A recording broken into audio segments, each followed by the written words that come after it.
So hey everyone, welcome to the channel again. So आज हम start करने जा रहे हैं बायोलॉजी प्रैक्टिस सीरीज़ पार्ट 2। और पार्ट 1 जिसने नहीं देखा है तो डिस्क्रिप्शन में लिंक है पार्ट 1 का, आप वहाँ जाकर पार्ट 1 के इम्पॉर्टेंट क्वेश्चंस देख सकते हैं जो चैप्टर फर्स्ट से रिलेटेड हैं of class 11 the living world. So आज से हम शुरू करते हैं अपनी पार्ट 2। इसमें जो कुछ थोड़ा मिस प्रिंटिंग हो गई है, ये जो क्वेश्चंस है ये इन पर आप ना फोकस करिए। हम नीचे चलते हैं, क्वेश्चन नंबर 25 से देखते हैं। विच of the following is not a characteristic of life. मतलब कि इन 4 ऑप्शन में से लाइफ की एक कैरेक्टरिस्टिक नहीं है। First, reproduction, complex chemical organisation, adaptation to environmental change, differentiation from cells to tissues. तो यहाँ पर जो है ये तीनों ए बी सी तीनों ही एक कैरेक्टरिस्टिक्स की लाइफ है। रिप्रोडक्शन भी लाइफ की एक कैरेक्टरिस्टिक है, कॉम्प्लेक्स केमिकल ऑर्गेनाइजेशन भी है जैसे कि आप जानते हैं, एंड एडोप्टेशन टू इन्वायरमेंटल के साथ change. But differentiation from cells to tissues ऐसा पॉसिबल नहीं है। ये लाइफ की कैरेक्टरिस्टिक नहीं है। तो option D is right. Next question है question number 26। In printed scientific names only the blank is capitalised.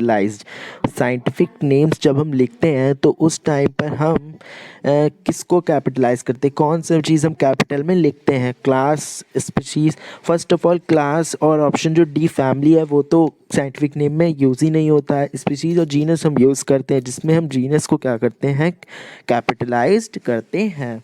Next question है each category of taxonomic hierarchy refers to as unit of.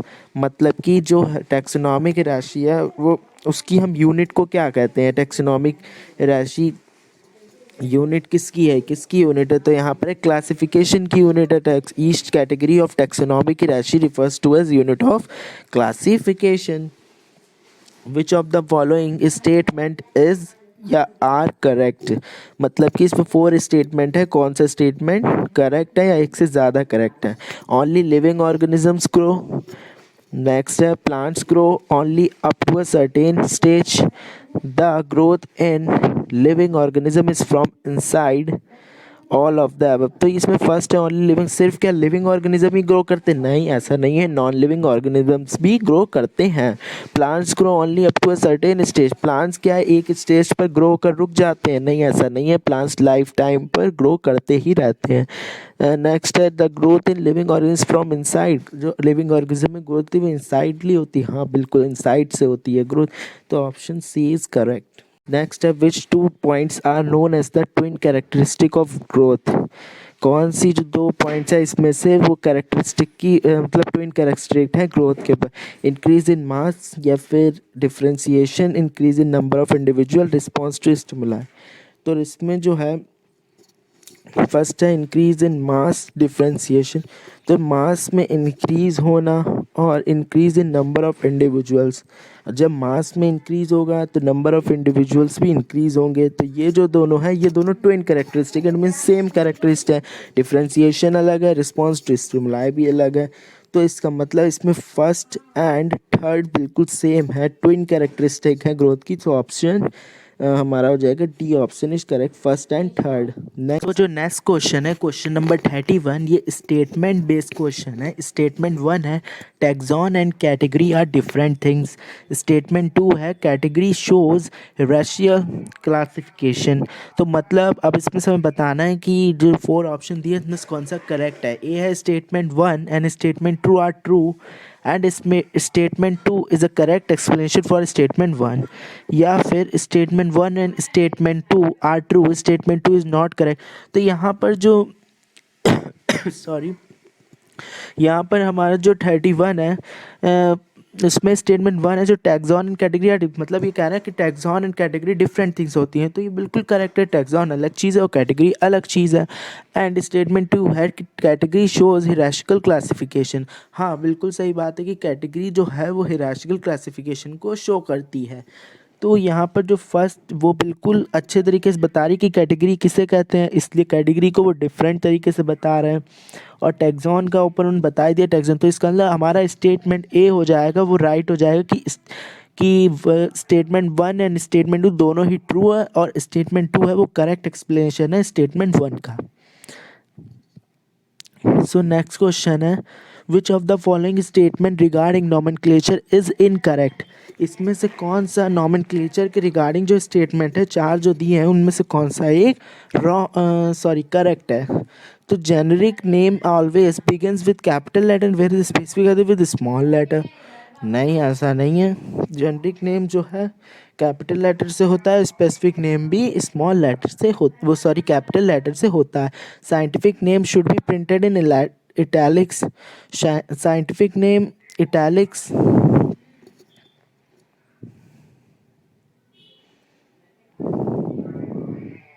अब हमारा जो next question है वो question number 32।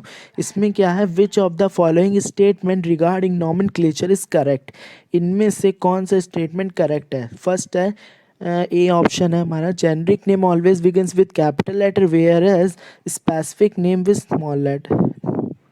तो generic name जो होता है वो कैपिटल लेटर से शुरू होता है, बिल्कुल ठीक है, और स्पेसिफिक नेम स्मॉल लेटर से। नेक्स्ट है scientific name should be printed. हाँ, साइंटिफिक नेम को हम इटैलिक्स में लिखते हैं। साइंटिफिक नेम वेन टाइप्ड और handwritten should be underline किया जाता है साइंटिफिक नेम को। तो ये हमारे जो तीनों ही ऑप्शन है तीनों ही करेक्ट है। इसका मतलब option D is right, all of the above are correct. Next question जो है वो है which of the following statements are correct about herbarium. मतलब इसमें से हर्बेरियम के लिए कौन सा स्टेटमेंट एक करेक्ट है। फर्स्ट ऑप्शन है it is a storehouse of collected plant specimen that are dried and preserve on sheet. ये हर्बेरियम जो होता है वो एक स्टोर हाउस होता है जिसमें हम कलेक्ट करते हैं प्लांट स्पेसिमेन को एक जैसे शीट पर ड्राई और प्रिजर्व कर कर उसको पेस्ट किया जाता है। फर्स्ट ऑप्शन राइट है। नेक्स्ट बी ऑप्शन है herbarium sheet contain information about. हाँ, इस पर हम डेट नोट करते हैं, प्लेस ऑफ कब हमने प्लेस कौन सी जगह से इसे कलेक्ट करा है, नेम, फैमिली, कलेक्टर्स किसने इसे कलेक्ट करा है, एक्सेट्रा डिटेल्स लिखते हैं हर्बेरियम शीट पर। और it serves as a quick reference system in taxonomic. और ये काफ़ी मतलब जल्दी हो जाता है सिस्टम टैक्सोनॉमिकल स्टडीज़ में। सो इसमें जो तीन ऑप्शन है तीनों ही करेक्ट है। इसका मतलब ऑप्शन 4 राइट होगा, D all of the above. Next question है which of the following statement regarding growth is incorrect. Growth के रिगार्डिंग इनमें से कौन सा जो ऑप्शन है वो करेक्ट होगा। ऑप्शन ए है in plants growth by cell division is cease only up to a certain stage.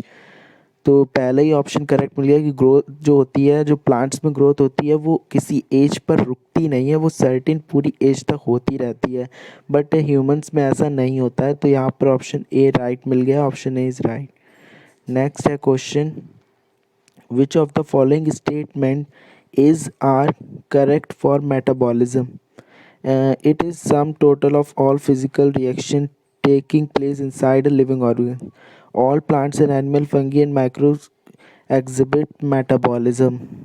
Isolated metabolic reactions in vitro are not living but are living reactions, all of the above. So इसमें जो first वाला option है all it is the sum of total of all physical reaction taking place, नहीं सबका सब नहीं होता है, ऑल रिएक्शंस। फिर सेकंड ऑप्शन है all plants animal fungi and micro, सभी में हाँ मेटाबॉलिज्म रिएक्शन होती है, ऑप्शन बी राइट हो जाएगा। सो नेक्स्ट क्वेश्चन है क्वेश्चन नंबर 36। तो ये क्वेश्चन है which one of the following statement is correct about biodiversity. मतलब बायोडाइवर्सिटी जो है उससे इसमें कौन सा स्टेटमेंट है जो करेक्ट है उससे। तो it is the occurrence of every type of organism on earth, ठीक है, ये बिल्कुल करेक्ट स्टेटमेंट है कि नेक्स्ट है each different kind of plant animals और ऑर्गेनिज्म रिप्रेजेंट। हाँ, सभी कोई भी प्लांट और एनिमल और ऑर्गेनिज्म सब रिप्रेजेंट करते हैं स्पीशीज़ को। The number of species that are known and described range between. हाँ, ये बिल्कुल करेक्ट बात है कि जितनी भी अभी तक स्पीसीज़ डिस्क्राइब्ड हो चुकी हैं उनकी जो रेंज है वो 1.7 से 1.8 मिलियन तक जो हमारी स्पीसीज़ हैं वो डिस्क्राइब्ड हो चुकी हैं। तो हमारी तीनों ही ऑप्शन राइट है, इसलिए ऑप्शन डी जो हो जाएगा वो राइट हो जाएगा, ऑल ऑफ द एबव। ये आप जो डेफिनेशन लिखी है, biodiversity is the term, and इसे पढ़ लेंगे तो आपकी और क्लियर हो जाएगा ये क्वेश्चन। नेक्स्ट है, which of the following statement 1 to 6 are correct. तो इसमें कुछ स्टेटमेंट दे रखे हैं, फिर आपको बताना है कि कौन से सही है और कौन से रॉन्ग है। फर्स्ट है, growth cannot be taken as a defining property of living organism। Growth can not B defining property of living. हाँ, ग्रोथ को नहीं हम कर सकते कि वो एक लिविंग ऑर्गेनिज्म की सिर्फ ग्रोथ ही नहीं डिफाइन करता है कि वो लिविंग ऑर्गेनिज्म है या नहीं है, क्योंकि जो नॉन लिविंग थिंग्स होते हैं वो भी ग्रो कर जाते हैं। फिर नेक्स्ट है, dead organism did not grow. Second option है, डेड ऑर्गेनिज्म नहीं, डेड ऑर्गेनिज्म भी ग्रो करता है, ग्रो करते हैं डेड ऑर्गेनिज्म। नेक्स्ट है, reproduction can not be an all inclusive defining characteristic of living organism. मतलब यहाँ पर ये है, इसका मतलब ये है यहाँ पर, मतलब जो सेकेंड थर्ड ऑप्शन है इसका ये मतलब है कि रिप्रोडक्शन जो है वो सब में ऑल इंक्लूसिव डिफाइनिंग, सब में रिप्रोडक्शन, अब सब लिविंग ऑर्गेनिज्म में रिप्रोडक्शन नहीं पॉसिबल है। हाँ बिल्कुल सही बात है, जैसे कि हमारे क्या हो जाते हैं, वर्कर वीज हो जाते हैं, जो वर्कर वीज होती हैं, या फिर और हम कह सकते हैं म्यूल्स होते हैं, या फिर इंडिविजुअल ह्यूमन है, तो ये क्या है, ये रिप्रोड्यूस नहीं कर सकते हैं, इसलिए ये भी स्टेटमेंट बिल्कुल राइट है। नेक्स्ट ऑप्शन है, no non living object is capable of replicating itself. हाँ, तो जो नॉन लिविंग ऑब्जेक्ट्स होते हैं वो नहीं अपने आप को रेप्लिकेट कर सकते खुद से। नेक्स्ट है, metabolism in a test tube is non living. जो टेस्ट ट्यूब में मेटाबॉलिज्म होता है वो नॉन लिविंग, नहीं नहीं नहीं, वो भी लिविंग माना जाएगा, ये ऑप्शन राइट नहीं है। नेक्स्ट है, सिक्स है, metabolism is a defining feature of ऑलिसी। ये भी एक डिफाइनिंग फीचर है लिविंग ऑर्गेनिज्म। तो इसमें सारे राइट है, एक फिफ्थ नहीं है राइट, तो यहाँ पर आ जाएगा option B, all except fifth, ये वाला ऑप्शन करेक्ट होगा।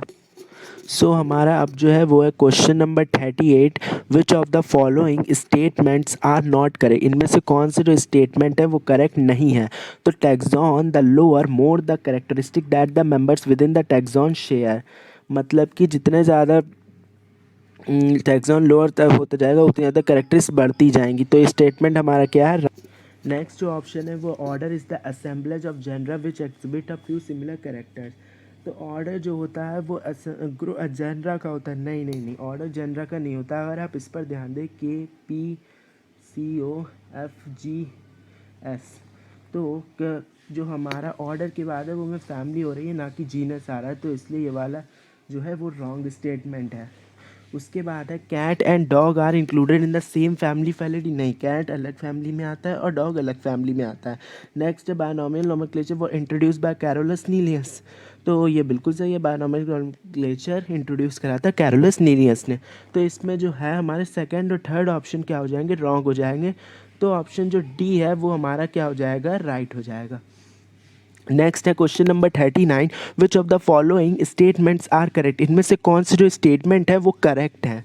तो फर्स्ट है, genus compromise group of related species, बिल्कुल करेक्ट है ये, जीनस स्पीसीज का। फिर है उसके बाद, taxon represent a taxonomic group of individuals organisms. Taxon जो होता है वो रिप्रेजेंट करता है टैक्सोनॉमिक, ये नहीं है, ये रॉन्ग स्टेटमेंट है। उसके बाद family compromise a group of related genera, बिल्कुल फैमिली जो है KPCOFG, बिल्कुल सही है, बिल्कुल ये वाला सही है। फिर taxonomic categories, class includes related orders, ये जो है हमारा, ये भी ऑप्शन क्या है, सही है। तो हमारे इसमें क्या हो जाएगा, सी की फर्स्ट सही है, थर्ड सही है एंड फोर्थ सही है, सी ऑप्शन जो हो जाएगा वो हमारा राइट हो जाएगा। उसके बाद है हमारा question number 40, which of the following statement is या आर नॉट करेक्ट। इनमें से कौन से स्टेटमेंट करेक्ट नहीं है। Reproduction is the production of progeny possessing features dissimilar to their parents. इसमें मतलब रिप्रोडक्शन जो होता है, प्रोजेनी का प्रोडक्शन होता है, जैसे हम जानते हैं, तो ये डिसिमिलर होते हैं, इनके फीचर्स पेरेंट्स के नहीं, ऐसा नहीं है, सिमिलर होते हैं। तो ये ऑप्शन क्या है हमारा, करेक्ट नहीं है।